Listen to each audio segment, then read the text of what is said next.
मित्रों नमस्कार। आने वाला 3 दिन तमिलनाडु की राजनीति के लिए बहुत ही महत्वपूर्ण है। कुछ भी हो सकता है। आपको पता है कि तमिलनाडु की राजनीति गठबंधन पर निर्भर है। तमिलनाडु में कोई भी राजनीतिक दल ऐसा नहीं है मित्रों जो अपने बलबूते पर चुनाव लड़े और चुनाव जीत लड़कर 3 अंकों में सीट भी ले आए कभी भी, चाहे वो द्रविड़ मुनेत्र कड़गम और अन्ना द्रविड़ मुनेत्र कड़गम ही क्यों ना हो। 3 अंकों में सीट लाने की कुवत तमिलनाडु में किसी भी राजनीतिक दल के पास नहीं है।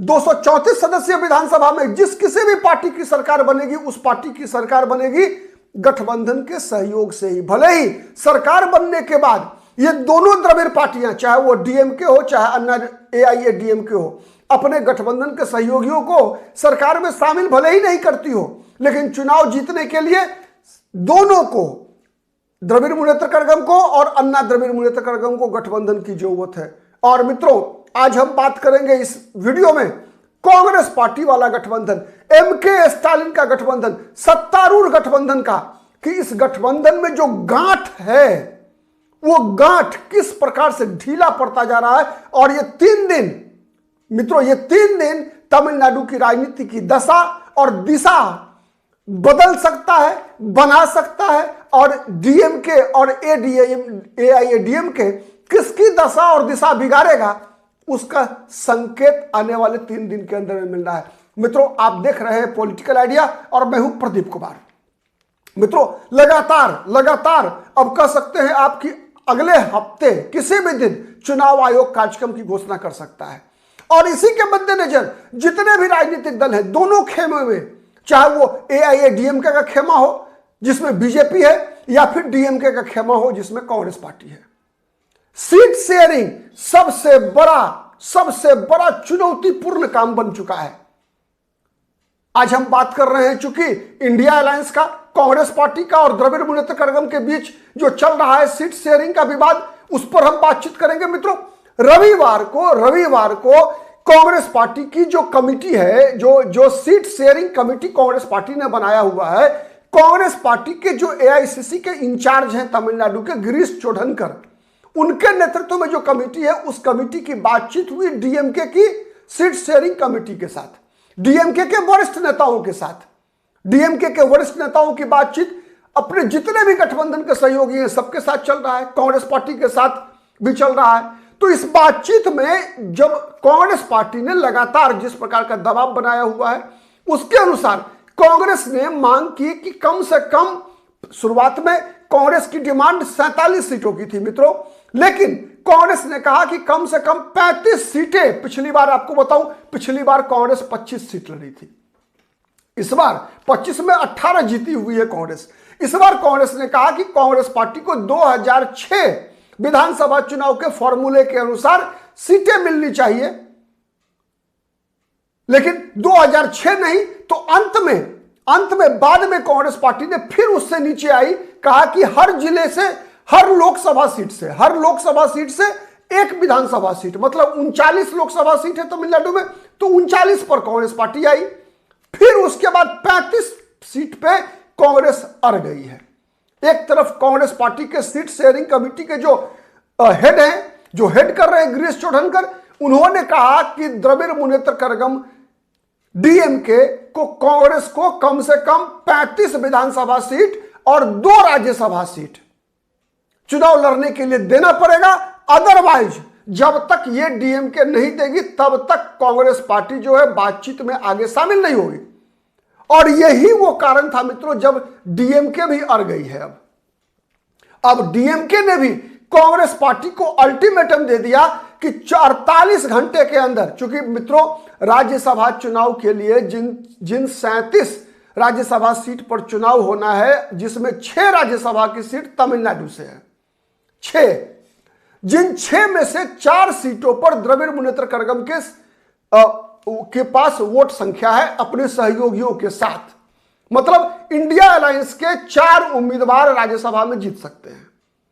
वहीं एआईएडीएमके गठबंधन के 2 राज्यसभा को सीटें वो जीत सकती है। तो डीएमके 1 सीट कांग्रेस को देने को तैयार है, लेकिन कांग्रेस के गिरीश चोडनकर ने कहा कि नहीं, 2 राज्यसभा की सीट और 35 विधानसभा की सीट से कम पर आगे बातचीत नहीं होगी। उसके बाद कहा जा रहा है कि एमके स्टालिन ने कांग्रेस पार्टी को रास्ता नाप लेने की बात कही है। कहा है कि अब आप फ्री हैं, अगर आपको 25 विधानसभा सीट और 1 राज्यसभा सीट चाहिए तो फिर आप गठबंधन में रहिए। यह एमके स्टालिन की बात मैं बता रहा हूं मित्रों। एमके स्टालिन ने कहा कि 25 विधानसभा सीट और 1 राज्यसभा की सीट पर अगर आप तैयार हैं तो हमारे साथ रहिए, वरना आप अपना फैसला करने को स्वतंत्र हैं। मित्रों, दरअसल मामला क्या है समझिए। रास्ता अब 2 जा रहा है। एक तरफ मैं बता रहा हूं आपको कि एक तरफ कांग्रेस पार्टी की नजर, कांग्रेस पार्टी के अंदर एक खेमा ऐसा है जो टीवी के जो थलापति विजय, जो फिल्म एक्टर हैं, उनकी पार्टी के साथ गठबंधन करना चाहता है। चूंकि टीवीके ने कांग्रेस पार्टी को 60 विधानसभा सीटें और सरकार बनने पर 6 मंत्री पद देने का ऑफर दिया है। लेकिन एमके स्टालिन ने, आपको याद होगा मित्रों कि जब यह बातचीत की प्रक्रिया शुरू हुई थी जनवरी के पहले हफ्ते में, तभी कांग्रेस पार्टी के कई नेताओं ने, जिसमें मनिक्कम टैगोर, ज्योतिमणि, आप याद रखिएगा मित्रों एक बात, ज्योतिमणि हो या मनिक्कम टैगोर हो, कांग्रेस पार्टी के जो दोनों लोकसभा के सदस्य हैं, ये दोनों कोई आम सांसद नहीं है। ये राहुल गांधी के काफी नजदीकी हैं।